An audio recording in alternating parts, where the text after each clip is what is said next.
Welcome, AfterBuzzers. You are watching the After Show for Succession, Season 2, Episode 9, DC, where tonight we talk a Roman holiday, Raya out, and Kill Bill. Stay tuned for more. I'm Maria Menounos, and you're tuned in to AfterBuzz TV, the ESPN of TV talk. Now, let the buzz begin. Welcome back, Succession super fans. We are back. We got a full panel.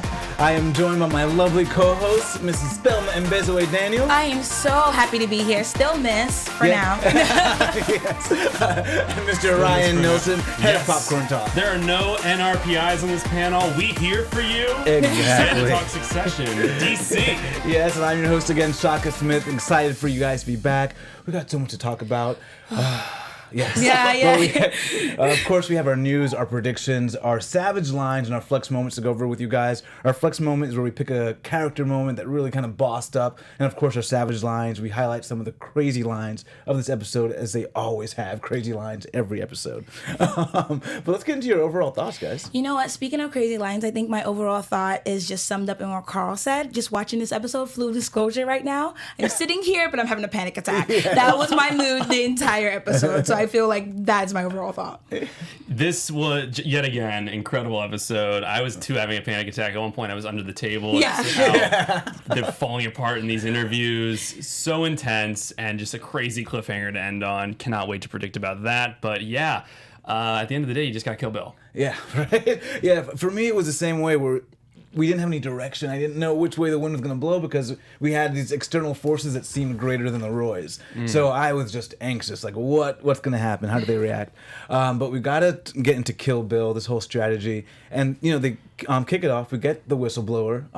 Mr. Was it James Weasel? We get the whistleblower. Mm-hmm. And it looks like this is going to be a real issue for them, and they got to go have congressional hearings. What did you think about them having to deal with the pressure of congressional hearings versus, you know, the legal route and having to maybe face criminal charges?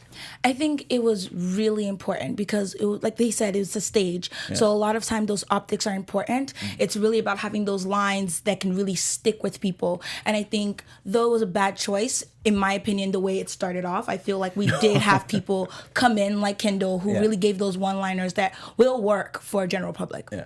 I thought it was so funny, just all the prep work that goes into this, how he's paying 50 people to watch that initial interview in another room, and then all the prep time. We didn't get to see, but Tom just, again, asking over and over again, prep me. And like, you're set. We spent all these hours on it, and still he felt like he got blindsided from all angles. Yeah. Really intense, and just, you know, we know the truth, so we know who's susceptible to what, and just everything with Greg and Tom was so cringy because you feel like they're just about to get found out any second, and just really fascinating because I get that this happens in real life, and this all the prep that goes into this is what they have to do, and the anxiety of everyone in that room to want someone else's head to roll, because how did they not say no? Tom should not be the one to be up there. That was the issue I was having, because even after all the prep, everything that went on, and we've seen this happen in real life, you know, with companies like Facebook, and it was really great to kind of get behind the door to kind of see how some of these issues might actually play out. But I feel like there wasn't enough transparency with one another, because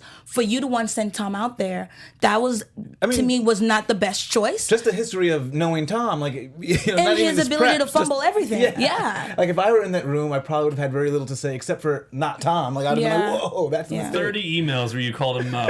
Yeah. Oh, I never called him Mo. Yeah. But I also think that it was one of those things where everyone was so nervous for it not to be them, because Ray even said that they look scared. So I feel like at that point maybe they weren't really thinking. They were just happy it wasn't them. They were them. like, okay, it's not me, I'm not going, so that's fine. Because we even saw that with Gerri. She testified with Tom, and even the times where Kendall stepped in, she never said anything. It was like, just whatever, I don't want it on me. Yeah. And there was no immediate blood relatives to first testify. That's why the ending was so fascinating, where he's like, we gotta make a blood sacrifice. But I think, Tom, definitely interesting choice. He had one of the most, I think, he was talked about most on TV beforehand, so I think that was their rationale to why they chose him to go in. You had so much talk about on airtime.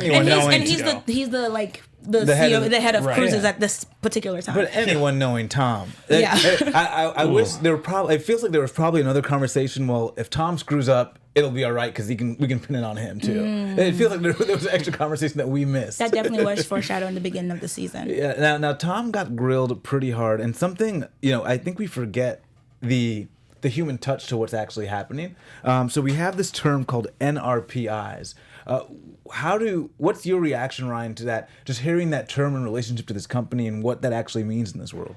Well, I mean, obviously, when they define it and they go, oh, this is essentially a prostitute. Yeah, migrant workers or sex workers. Yeah. Right, and that if they went overboard, it might have been considered a stowaway when you refer to someone like that, when no, in fact, it was an employee. Yeah. And so that really disturbing, obviously. What's really troubling is it connecting everything from season 1 with Tom shredding these documents, sending Greg, like it's all coming to a head, and we know all the bad logistics. And even, I forget the actor's name, but who played his predecessor, he comes back, Bill? like they got the, and just coming in and him finding out all this out. I thought that, I mean, it was disturbing because that's probably how they cover this up paperwork wise in real life. And also to think like you don't know how many were actual stowaways or were actual employees that they got rid of. And I love that but it kind of highlighted that tension between corporate culture and, like, I guess morality, really, because it's in the best interest for the corporation, and as a shareholder you want what's in the best interest for the corporation to keep this under wraps, but as a human being it's sort of like we're taking these lives for granted. No, I absolutely see that. I think on one level, we see people who are trying to downplay it, even within themselves. Yeah. And I think that even calling like Raya prim and things along those lines, you can have people like Shiv and say, oh, you get it. But I think there's even that underlying of like, this is not okay. Yeah. So I feel like we look at some of the conversations that happened today as tactic, but I think there's such an underlying truth to that, because at the end of the day, Bill knows what he did. He knew it was nice, but you're a little too nice. You know what I mean? So I feel like you already have an idea what's to come out, and you were very instrumental in making all this happen. So for people like Gerri to say, oh, he handled it without telling us the particulars, that was his job. Yeah. And I love we get Bill coming. I just want to support the family. We knew Bill. He knows. And he has the diaries. That was like a very like slick threat. And that's he was like, I have the diaries, and that's when like it kind of like shifted away. Like Bill's not going to be enough. Yeah. Yeah, he's not gonna go easily. It was so funny at the beginning when they run into him and he's just like, thought I'd show up. Nice guy. Support the family. Kill him. Oh wow. Kill Bill. Kill Bill. Yeah. Bye Bill. You don't suit up for the game, but you come and play. But that also like speaks to your point, right? That corporation versus human. Like you have great relationships with him, but now you're willing to. Yeah, and that sever ties. Yeah, because even when he turned around, they said, "But still, we still gotta go. We gotta kill Bill. No matter what happens, Bill's going down." So funny. And then we got to talk about after that performance, which I was like, maybe they just end the episode now. We had some redemptive performance by Kendall and Logan. What did you think about that moment where, for me, it was clear Logan threw Kendall under the bus and said, "Let's see how you handle this." Where he said, "I didn't handle that part. That was the entertainment division." Did you feel him throwing Kendall under the bus? I felt he was passing it off, and maybe Kendall is the person who's supposed to answer this. I think Logan could have answered it too. So obviously I just don't think he wanted to. I think he wanted to avoid all questioning in that area as possible. But I think Kendall, as brilliant as he is, can pull a fast one like that, and I think Kendall even kind of brought some of that in. He might have planned to say that anyway, but. The thing is, it might not have been enough, like he said, to the shareholders. But Kendall was shocked. Did you see that? I did get that. And I think that it was, again, one of those testers, right? Because we're trying to see, we've seen this happen in episodes before where it's, okay, Kendall, come along. What was the purpose behind that? And I think this was a redemptive moment for Kendall because the last time we saw him on the spot and really tested in a way where it's like, where do you stand? He fumbled that. So I think that right now it's going to be, perhaps I'll save this for predictions, but it's definitely going to tie back to the money being dropped off. Yeah.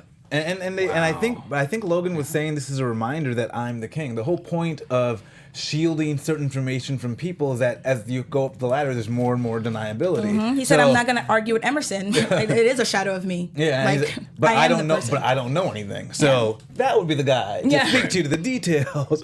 So I love that savvy from him. Yeah, he'll turn over on a dime if he gets any type of way. If he's threatened in a way, he will trade anyone. And I think that's really important to know because it even brings us back to when Raya Holly Hunter was talking about it must be a superpower to be able to lie to someone's face but still be plausible and then I'm doubting myself, like you're telling me the sky is green and I believe you, and that is the power of Logan. Yes, the power of Mr. Roy. But we did get a nice little meltdown moment. Poor Greg.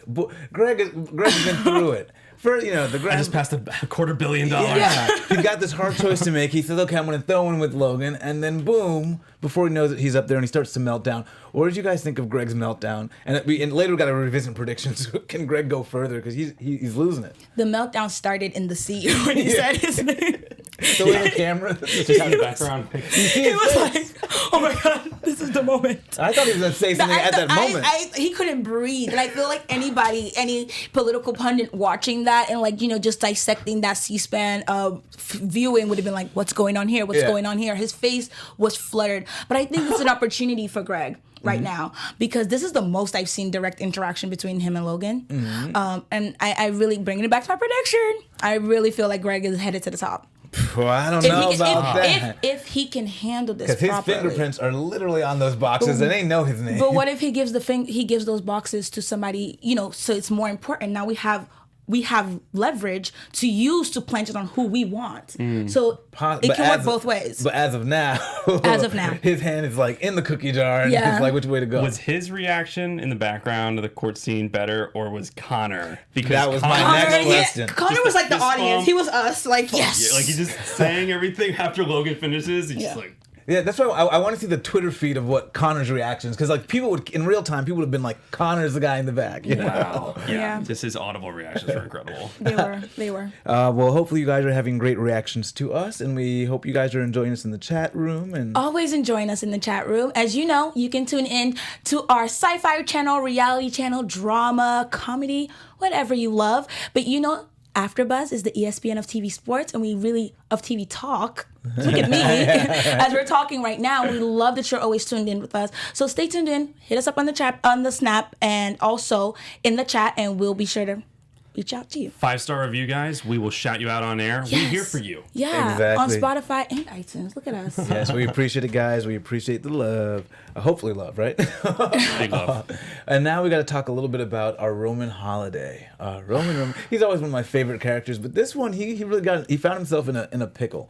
But I do love that Roman was tasked with something by Logan as a central member of the family. He's still kind of in the running. Right. What did you think about Logan giving him that responsibility? Again, I think that Logan is now starting to see some of the strengths within his children that he hasn't seen in the past. And maybe it took, Raya, whoever else kind of pointed it out to give that to him. But I do feel like no matter how ridiculous Roman is, there is a likability there. Yeah. So there's a lot of truth to that. Yeah. So I'm really excited to see him kind of step up to the plate. I think like in the middle of the episode, I was like, step up, do it. Yeah. Let's see what you got. So I was really excited to see that. Like one-on-one, let's see you do something. Because Logan kind of gave him that pep talk like, I think you can do it. Let's see what you can do. Yeah. You did say that because I think this confirmed that he has a lot of confidence, but he's never really gone all out on something to this magnitude. Like, this is a big deal that he needs to put together, he needs to put in place and confirm, and it's a lot of responsibility. Yeah. And he even is unsure of himself for it, but since his dad's asking him, he's going to go do it. And of all the kids, I think he literally has the most difficult task because he's dealing with foreign people with different motivations on their land, which we see does come to play out, in this dangerous situation where he doesn't know, he's got no footing, It's just savvy. Yeah. It really is very savvy, but a moment for me within all of that was just like, as dehumanizing as the things that he says are sometimes, he still has this core where he's like, but are you okay, Dad? So I think that kind of plays into how he connects with people and his ability to still be connected to people and his strength and kind of handle this deal with Edward. Even the security guard, I know that was for his protection, but where's Dave? I need him right now. Exactly. And just to talk himself out of these situations, he's like Jack Sparrow in that way. He can just get out of these great situations with just his words. Great reference. But I think Jack Sparrow's got more like intentionality. Right. I mean, but me trying to picture any other one of the Roy kids in that situation, they would have like overplayed their hand gotten shot, or just tried to run the whole situation. Yeah. So I think just being the third and being the last born, and there are a lot of things where he's never really had a lot of control. So being in a situation where he has no control, it was like, okay, well, I'm used to this. Yeah. He was like a lot of questions. So I need to know what's happening play by play. And he's so uncomfortable, even when he's at the soccer game. game, and he has to give the pep talk. It's Did he even know the right name of the Right, didn't even know team? if it was Hibs Hearts. Doesn't matter. But he didn't even know what to say. He even says that to Laird when he's walking out. But that's the thing, is it's not necessarily whether he is the right person for the job. If he knows the most, he's just so great. He can talk himself out of things, and make these deals. And at the end of this episode, we see that where he's like, "Hey, we might just go to these other hostages. We could get around here." Like that, it's so clever, and that's what makes him such an awesome character. Agreed. And we see, Gerri's got that other side of it. They're kind of a nice little balance. She was so serious in that hearing, and she really got to the brass tacks, even though Tom messed up. But what I thought was so funny was how he tried to cover up his little relationship with Gerri. Yeah, right? Like, Gerri, disgusting, hot, but disgusting. You'd marry her? What? You'd marry her? What? Episode. You're obsessed. But that was almost for me like a confirmation That this is real. This is real. Oh, me too. I really like the him and Gerri thing, and then just hearing like. Okay, maybe we shouldn't repeat that. What Logan said about him having like issues with older women. And it was like, ding, ding, ding. So it's like, we have to unpack that. But I just think that, like we just said, I think he does a good job of using, again, honesty as a weapon. I think that makes him more appealing when he's like, I really don't know, and I'm not trying to hide it. And I don't know if this really applies to all the Roys, but I remember reading a study years ago that said people that curse the most or have the most crass language are more truthful. So maybe that's why. Just say what you gotta say. Because he is, in terms of language, he is the most crass of them all. But maybe that speaks to the truth that he speaks. Definitely. But let us talk about Raya out. So much to unpack here. My favorite part of this whole thing about Raya is that Raya came in like a shark. She knew she was going to play the Roys. At one point, she decided to make that choice, and that she would come to the top of this company. And she just realized this is a whole mess, and the Roys are too much for her. And she doesn't want anything. She just wants to walk the F away. Wow. You think she just realized that? Yeah, I think she thought she could handle the Roys. I thought she could have swam in those waters and be, not only swim in the waters, I think she could be the top shark and outmaneuver them. But now she didn't want to swim in the waters because these sharks bite each other, and I think she's out.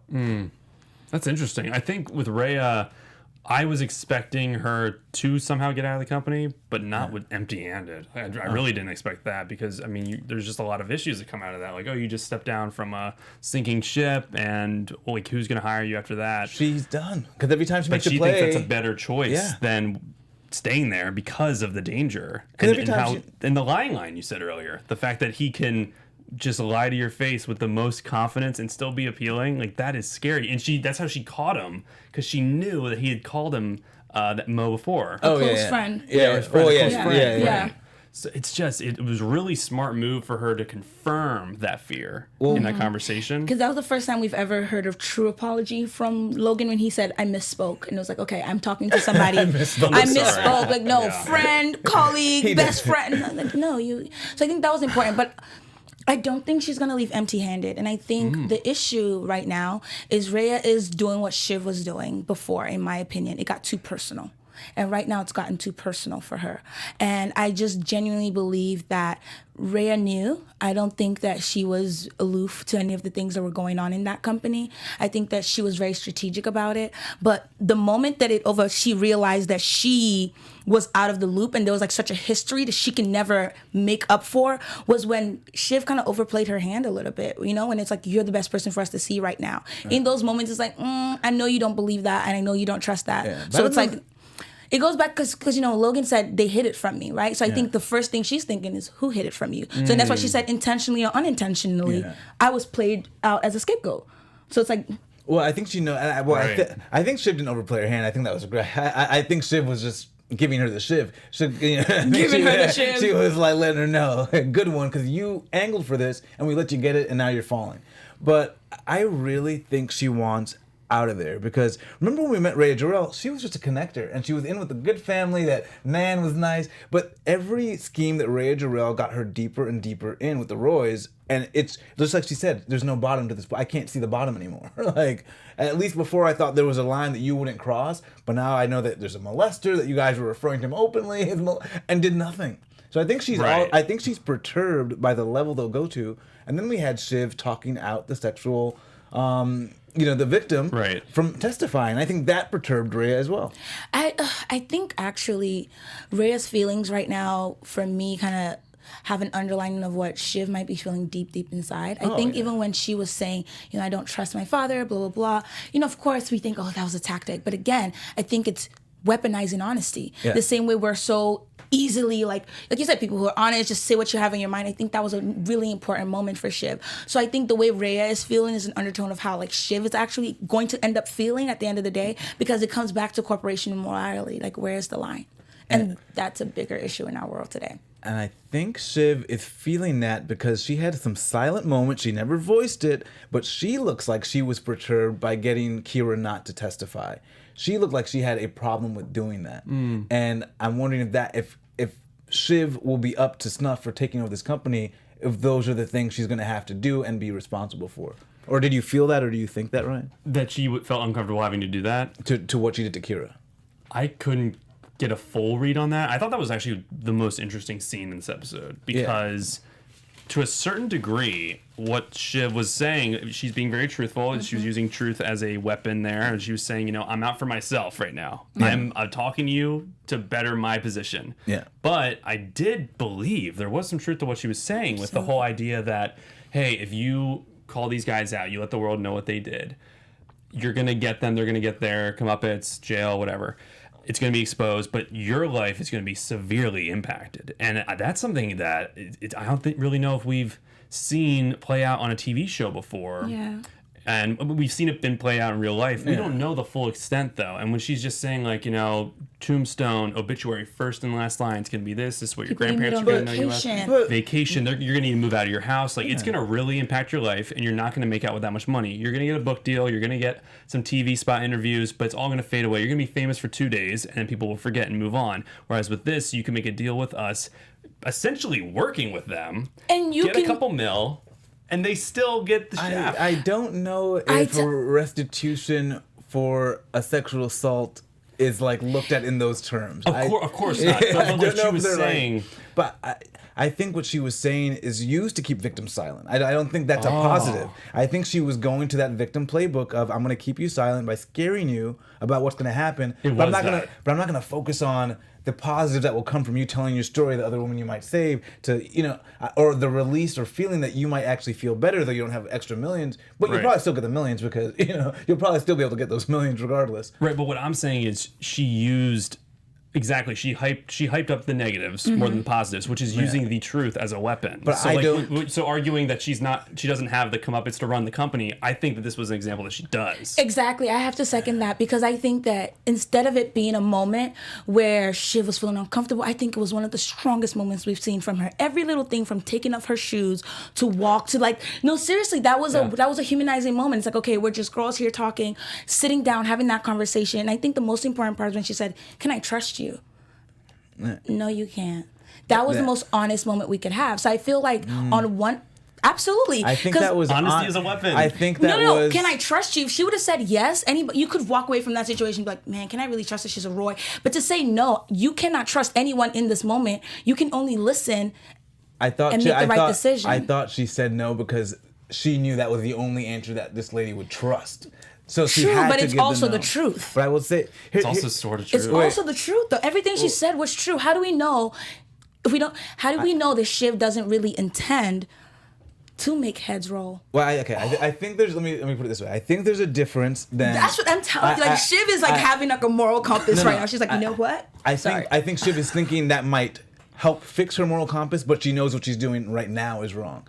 And I'll say, because what I saw was when she left the car from Raya, Raya said, "You don't have to do this, That was like, to me, that was a sister moment. That was like, you don't have to go out and tell this other female she can't testify right now. And then Shiv said, but I do. But she had a moment. But she said, but I have to do it. It's my family.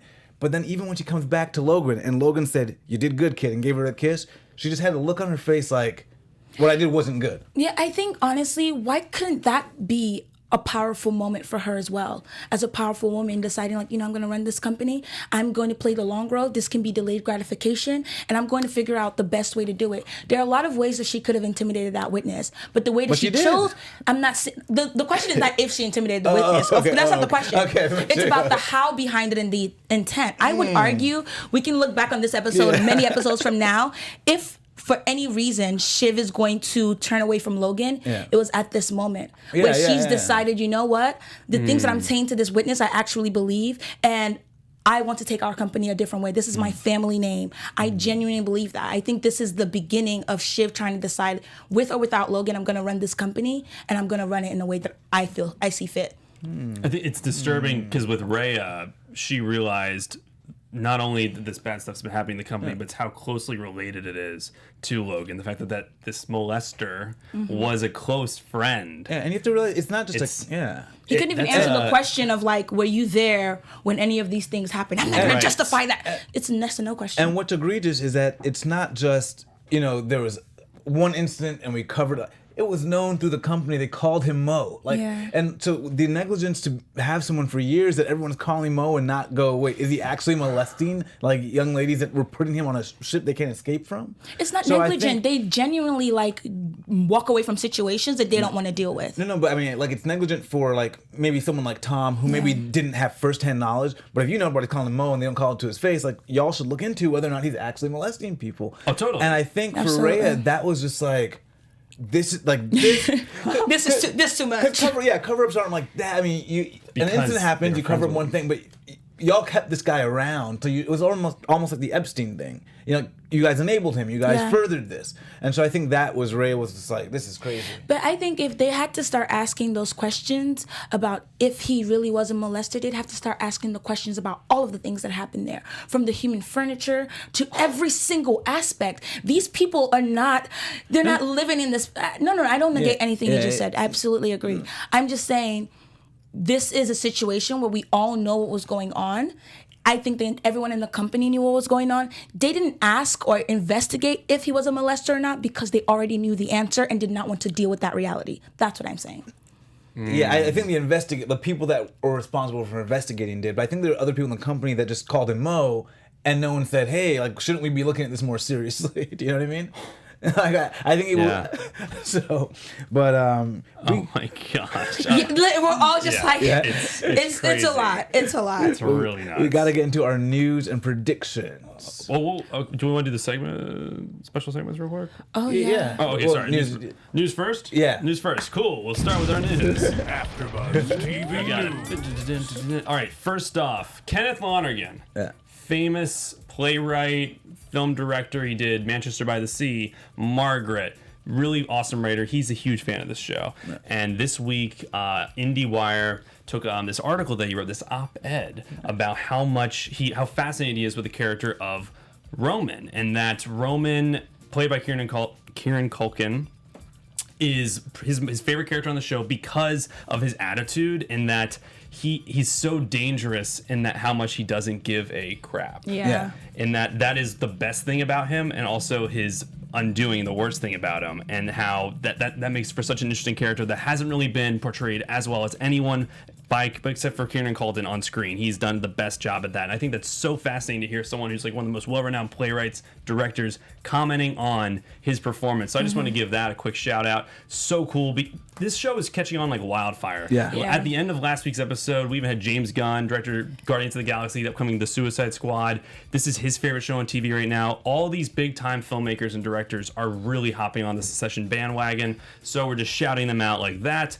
Another thing, this is a funny video we found. Oh, actually, wait, we have a tweet up right here. This is a tweet that I saw yesterday. It says, all the scenes between Gerri and Roman are like this year's Phantom Thread. I think this is so funny. Phantom Thread, Daniel Day-Lewis, last year, PTA film. Just a really unique, dominant relationship. Yeah. And I think that's kind of what we're seeing in this season of Succession. And this is one of the funniest videos I've seen on Twitter. If we could get the sound, J-Lo, that would be amazing. Basically, we got Kermit the Frog dancing to the Succession theme. The theme song was actually done by Nicholas Brittle. We love that song so much that we were having a full blown moment. I think he's brilliant. But I I appreciate you for telling us all of that. Yeah, Which is really important. I mean, guy composed Moonlight. Yeah, Beale he Street Could actually Talk. was nominated for an Oscar for Moonlight, Best for score. sure. We just need like a Succession score album. Yeah, Do I they think- have one out? Is there one out? I mean, I think There must be I some think kind of there like is a soundtrack. Yeah, Yeah, we there's a have soundtrack for sure. And I think that, like we said, I think this goes up with one of the best opening songs in Yeah. the HBO show. Absolutely. Or Game of Thrones. It's that Yeah, good. it's that good. So that Yeah, was this week's news. You know it's really Nice, good yeah. when you're just listening to it in the car, driving home from work. You're like, what? Dun, dun. A little inspiration, right? Yeah, but I don't want to. I just wanted to touch on something that you said.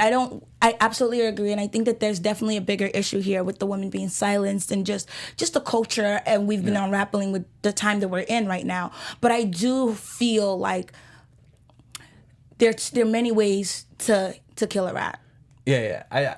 I feel like what we're seeing in this culture is these women dealing with that, but also not having the time to in real we yeah. process and we Yeah. sit back, but there's also hearings happening and things that need to take place. So they deal with it, but then they don't get enough time to necessarily process it, and we'll process it later, and then we'll get a prediction to see how those pan out. Yeah. But of course, we got to go to our flex moment where we talk about a character and the moment they sort of boss up, and this show's got tons of moments. It had so many. Yes. What do you guys have? I think we just talked about it. It was Shiv talking to the victim.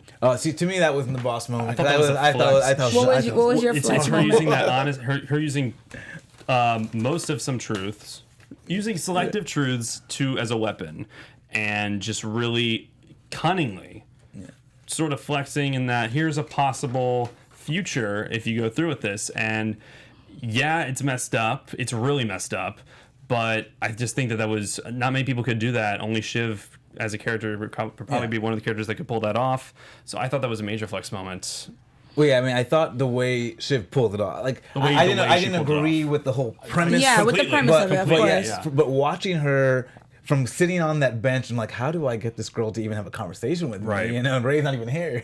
Yeah, I thought that was amazing. Ray didn't even show up. Yeah. I definitely also wrote that as my flex moment. I think it was really when she looked at Ray and was like, this is my family. I think the exact line was, that's my family's company. If she's compelling, that's on me. So I think that was a really important moment. It was a flex moment. I obviously don't agree with the premise of it either, but I think it was one of the times where I personally have been crying for Shiv to just kind of like come back into who she is as a political, analyst, where she's, this is what she does for a living. So it's like at the end of the day, the optics are the optics. You need to deal with them head on. And I'm so glad to see Raya have that moment. Another flex moment for me was definitely Logan Roy saying, I don't have to watch this. I paid 50 people to watch this. I should not have to watch this. I was like, oh my goodness. And then the third flex moment was like $5 million when they were talking about $5 million. You're like, $5 million? You can't do that anymore. You can't It's a even prison. retire It's a with $5 prison. million. Can't retire I was with just $5 like, million. oh my God, I can't relate. Not worth working. I was like, that was like the entire flex on like, you can't, like literally secession flex. Like, you guys can watch it, but you're in banana. I love that. Yeah. You can't. What is it? You're not gonna go. You're not It was like necessarily the gonna shortest work. drop, But but I loved Raya. I thought when she left, The walking away. when she said, "I can't see the bottom of the pool, and I don't know if you care about anything." Yeah. Because she's like, Logan Roy, I haven't seen you. One thing that you were like, oh, here's the line. We can't touch that. Second time this season, someone's just walked away from him at the end of the episode, and he's shouting their name. Yeah. Really powerful Oh yeah, stuff. Nan has walked away. Marcia. Logan's losing some people. He really I is. agree. Yeah. And what you just said is really important because also like even with his relationship, when Raya first met, Marcia, she was like, oh, you picked somebody your own, it's different. You know what I mean? You picked somebody your own age, and maybe she had some respect for that relationship, but how easily she was able to kind of like get between that. I'm sure that's like an underlining factor into that no bottom. What's going on with Marcia? Where is Yeah, she? where is Marcia, I'm Marcia, asking for her Marcia? every episode. She's the smartest person. But now we got to get into our savage line. Savage. Oh my gosh, we should just pull out the script or the screenplay. I mean, for the this show's so episode. well Yeah. written. There's so many great lines. It's hard to pick one sometimes. You guys have any? Want to go first? Sure. I think for me, some of the savage lines that we saw in the episode was just kind of like saying, we have to kill Bill. I think that was an immediate savage line. And I think for Greg to say, I walked away from $5 million, and when he actually said that I called my mom and she's gonna give me $5 million anyway. The reason I thought that was such savagery is because I've always thought that he's very calculating, and him and his mom are always kind of in cahoots. Yeah. So I feel like for a lot of times when we see Greg being reactive, I think that was a situation where, okay, he already knew what his game plan was. I want to see more of Greg kind of playing chess and being able Greg's to be. not there yet. He's not there. That's why I want to see more of it. I want to see more of it. So I was happy to see that. Sometimes sometimes a simple route though is the best route. Like I think Greg is like simple and keeps it kind of within the buoys, doesn't try to go too far with his plans. And sometimes that's just the way to go and to get to where you're going. Being in the moment. Yeah. Oh, without a doubt. I think so. I had one. This was in response to after probably another flex moment when Kendall just drops the mic on the senator, saying like, "You have it out for my family." So then it cuts to I think their control room, the 50 people he's paying to watch it, and he goes, "They call Gil a meth head Santa because he so rarely delivers." Oh my goodness, that was good. Incredible. That was incredible. That was incredible. And then I got one more. This might be yours though, because I think we all wrote this one down. We did. As I was trying to like pass over it, but say it anyway. Roman's getting. It's a hostage situation, and they're like, we got a meeting. You're gonna be fine. There's nothing to be worried about. And he's like, what does that rhyme with? It rhymes with your. Yeah. I was like, oh my gosh, I'm probably gonna use that one. That was interesting, but that was also one of those savage moments for him because it was like his comeback, right? So it's like, look what Tom did. He threatened to break my legs. All these things happened. So it was like a moment of retribution, but didn't last long. I had a couple savage lines. Well, I did like it's not a courthouse, it's a stage. I like that. That was a good one. That actually. recognition of what's actually happening. Great one. Of course, eat That's those also dangers. problematic though. It's really problematic. Very problematic. I'm a little uncomfortable because that's so real. And then I loved, if we're gonna kill Bill, I don't want to see Bill. That was another good one. And I think I had and this was just good advice where Shiv was talking to Kira and she says, listen to everyone and make an assessment. That's right. Yeah, so don't take what I'm saying for truth or don't take the other side, but just listen to everybody, take it all in, and then you decide what's best for yourself. Yeah. Definitely. So there's so many good lines. I just think the reason this show is so successful is just, again, like almost like you said, in the moment, it's not too much, it's not too little, it's just very much like step by step, this is what it is, this is the reality of it. It feels very real and not overly dramatic. Yeah, it's just very real. Okay, sorry. I just read someone from the chat who put a savage line, and this wasn't. Someone didn't say this. This was one of the lines from the emails of Tom's. Can't make a Tomlet without breaking a few Gregs. That was a great one. And you sent this email 60 times. 60 times. You know the difference between this 2 hours. That is such like. I still can't believe Greg? He needs therapy. I still can't believe they asked Tom who Greg was. He was like, no. Nope. He was like, no. I know literally when Tom came back in, I think he made a really funny comment. Guys, Shaka was like, if I was Shiv, I'd be like, I want a divorce. Yeah, that was divorce I want a time. divorce. Like I can't trust you. That's a total turnoff. Wow. Awesome stuff for the chat, just real quick. So we have Patrice Wilcox saying Shiv invoked the selfish nature in the victim when she told her to be for herself. That's right. The victim wanted to help everyone, and Shiv encouraged her to only be out for herself. Yeah. Interesting. And I think it's an interesting situation. And I think in the long run, that actually won't help herself. I think she would have felt better if she gets her story out and does feel like she's helping other victims and helping. At least that's what I've gathered from what I've heard. You're probably right. So, but that's also, to me, it sounds like Shiv. Sometimes you're giving people advice, and then just as you're talking, you kind of like, you know what? I need to take this advice. That too, yeah. But let us get into our predictions. I'm really curious about Marsha.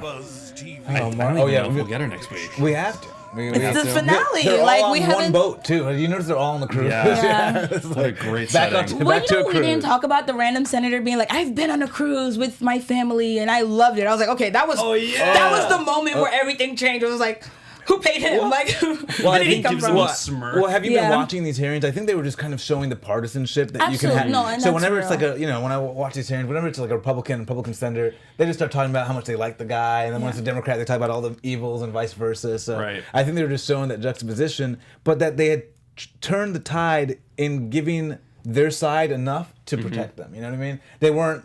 Everything wasn't on the table that everyone had to repudiate them. there's enough that their side can go, okay, we can still stand by you. That's fair, but it also felt like a moment of opportunity, in the long run. I want to have a drink with you guys. Okay, what are you auditioning for? But that's how it works. That's how it works. Yeah, that's the reality. It's like, remember that moment. Yeah. Who will be the blood sacrifice? The blood sacrifice.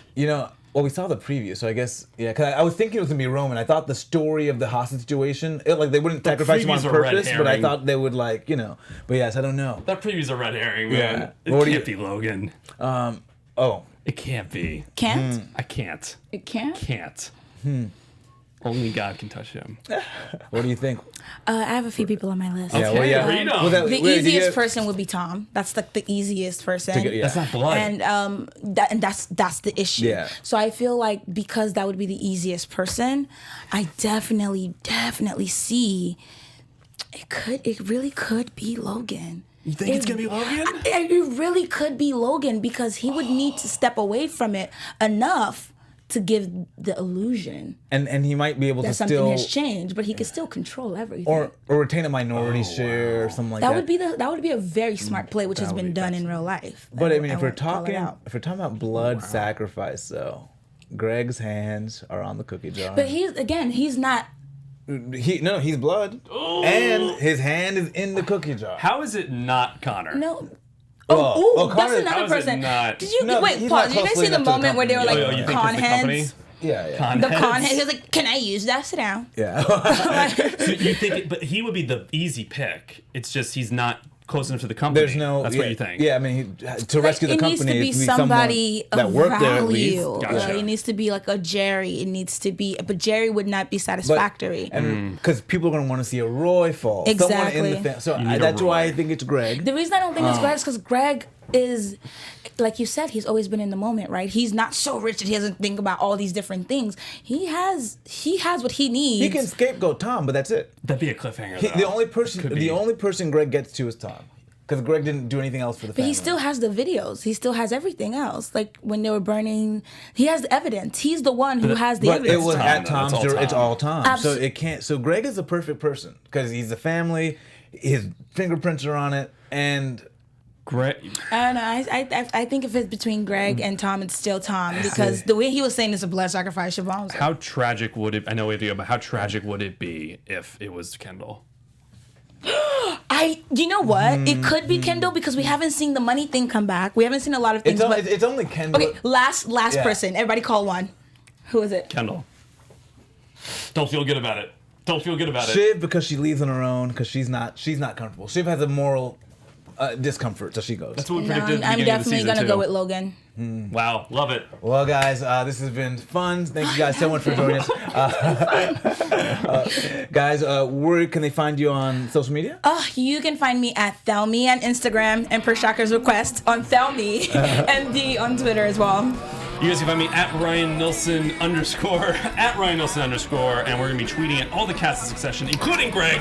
We want you to call in, man. But yeah, guys, please go on iTunes, give us a review. We'll shout you out. And you can find me on Twitter, Instagram, and Snapchat at Shaka Strong. See you guys next week. We're here for you. Our founder, Keven Undergaro, and me, Maria Menounos, would like to thank you for tuning in to AfterBuzz TV. Remember, we're not just the first, we're the biggest in the world, and we're the only destination for all your favorite TV shows. Whatever you crave, we've got it. So go to AfterBuzzTV.com and check out our lineup.